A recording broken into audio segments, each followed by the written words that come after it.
Hello, literature lovers, and welcome back to our channel. Today, we're plunging into the fascinating world of Robert A. Heinlein's seminal work, Stranger in a Strange Land. It's a tale that blends science fiction with philosophy, challenging our perception of society as it navigates between utopian and dystopian landscapes. But the question remains, is Heinlein painting a picture of a utopia or a dystopia? Let's find out. Robert Heinlein was one of the big three science fiction writers, alongside Isaac Asimov and Arthur C. Clarke. Before settling into writing, he worked as an aeronautical engineer and in politics. And in time, he became known for blending hard science fiction with social commentary, exploring themes such as individual liberty, the influence of organized religion on culture and government, and the potential futures of humanity both on and off Earth. And his works often contain strong, competent male and female characters, and he didn't shy away from controversial topics, earning him both praise for his forward thinking and criticism for perceived reactionary views. Some of his notable works include Starship Troopers, The Moon is a Harsh Mistress, and the novel in focus, Stranger in a Strange Land, which was groundbreaking in its exploration of sexuality, religion, and culture. The novel won him a second Hugo Award and showcased his ability to use the science fiction genre to explore complex social and philosophical issues. Before we begin, let's set the stage by giving you a quick recap of the book. Stranger in a Strange Land was published in 1961 at the heart of the Cold War era, a time steeped in socio-political tensions and revolutionary changes.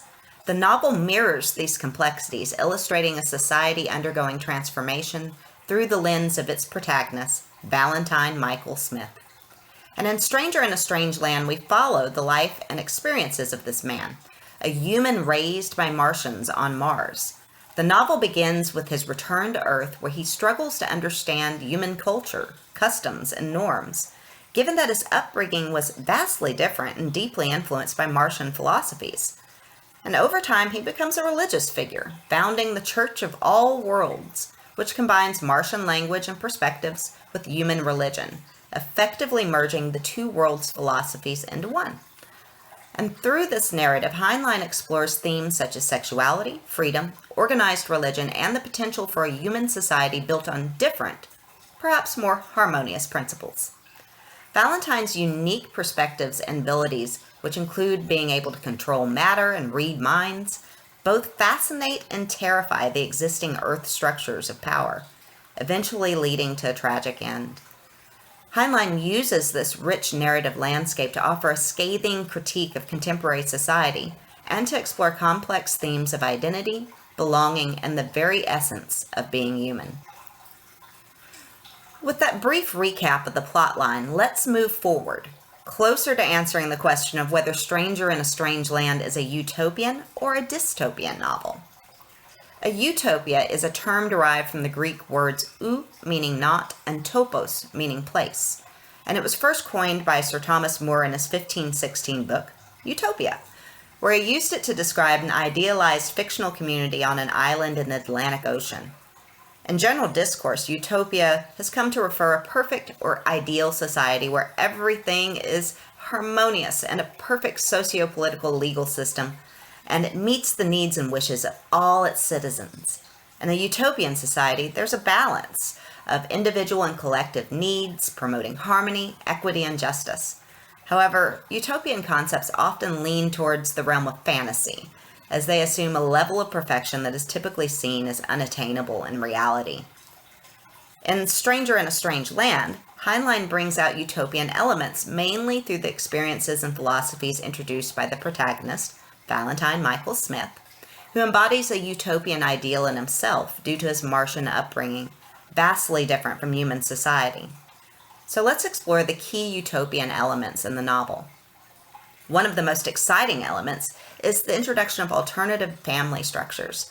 Heinlein introduces the concept of water brothers, creating a community based on choice and shared understanding, breaking away from traditional familial ties and forging deep connections based on shared philosophies and love. And it's not just the family units that are reimagined and flexible. Sexuality is also fluid. In the communal setting of the Church of All Worlds, Heinlein depicts a society where sexuality is open, free, and devoid of jealousy and possession, promoting a healthy expression of love and affection that goes beyond the conventional norms of society. In this world where connections are chosen freely, individuals are better able to achieve self-actualization, and that Martian philosophy brought to Earth by Smith encourages individuals to grok, or deeply understand and connect with their true selves and the world around them. It promotes that self-actualization, enabling individuals to reach their highest potential. Another interesting element in the novel is how there is little valuing of material things. Heinlein's utopian vision includes a non-materialistic society where wealth accumulation is not the central goal. Instead, the focus shifts to personal development and community welfare, nurturing a culture where individuals work for the betterment of all. And part of that betterment involves learning, not rote memorization, regurgitation. In the Church of All Worlds, learning and understanding are facilitated through empathy and that deep connection, encouraging a form of holistic education that nurtures the spirit and the mind. Heinlein therefore imagines a community where individuals live harmoniously, sharing resources and responsibilities, creating a supportive and loving environment that starkly contrasts the competitive and isolated society outside of Smith's community. The Martian philosophy also promotes non-aggression, advocating for peaceful coexistence based on understanding and respect, fostering a culture devoid of violence and conflict. In all these ways, Stranger in a Strange Land explores utopian ideals, imagining a society that breaks free from the constraints of contemporary moral and social norms to forge a more harmonious, loving, and understanding community. And through Smith's teachings and that community he builds, Heinlein invites readers to imagine a world where human potential is realized to its fullest, where love and understanding reign supreme. Heinlein imagines a world devoid of jealousy, greed, and violence. It's where humans can genuinely grok each other, fully understanding and accepting one another's essences, showcasing the pinnacle of human potential. On the flip side, Heinlein also presents us with a world that bears all the hallmarks of a dystopian society. The Earth that Smith returns to is bogged down by bureaucratic inefficiencies, rampant commercialism, and a disconnect between individuals. Dystopia refers to a fictional society that in some fundamental way is undesirable or frightening. It is the antonym of utopia, that term coined by Sir Thomas More for his 1516 book, denoting that perfect society. Dystopias often depict a future society where the attempts to create a utopia or a paradise have gone horribly wrong, leading to a world with rampant oppression, totalitarian regimes, massive inequality, or other disastrous outcomes that result in a society steeped in suffering, injustice, and chaos. Think George Orwell's 1984 or Aldous Huxley's Brave New World. And in Stranger in a Strange Land, while we witness utopian elements stemming from Martian philosophies in the Church of All Worlds, we also see a vivid portrayal of dystopian aspects mainly seen in the Earth society that Valentine Michael Smith returns to. Does that constitute some social criticism? Let's unpack some of these dystopian features. Heinlein paints a vivid picture of a society on Earth that's crippled with bureaucratic inefficiencies, where the administration is more concerned with maintaining its grip on power and control rather than serving the people. The story gives us a glimpse into the cumbersome and often pointless administrative procedures that dominate this world. And unlike the Martian world, the society on Earth is steeped in commercialism and consumerism. The world depicted as one where everything has a price tag, and individuals are constantly urged to consume more, fostering a culture devoid of deeper values and driven by material gain.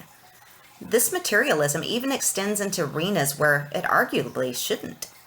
Heinlein doesn't shy away from portraying the manipulative aspects of organized religion in the story. We see religious leaders exploiting faith for personal gains, a depiction of how spirituality can be distorted to serve the purposes of power and control. A fascinating element to me of the dystopia lies in the media manipulation. The media landscape in Stranger in a Strange Land is one where information is manipulated to serve the interests of the powerful. Heinlein showcases a media industry more concerned with sensationalism than truth through various characters and institutions, molding public opinion to serve vested interests. It's kind of timely. And this high-level manipulation doesn't end with the media.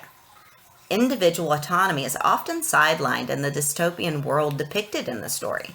People are expected to adhere to societal norms without question, stifling personal freedom and fostering a culture of conformity where deviation from the norm is not tolerated. And a final dystopian element, and let me know of any others you noticed in the comments, has to do with the effect of technology. People may not be walking around with their noses buried in cell phones, but it's not all that different.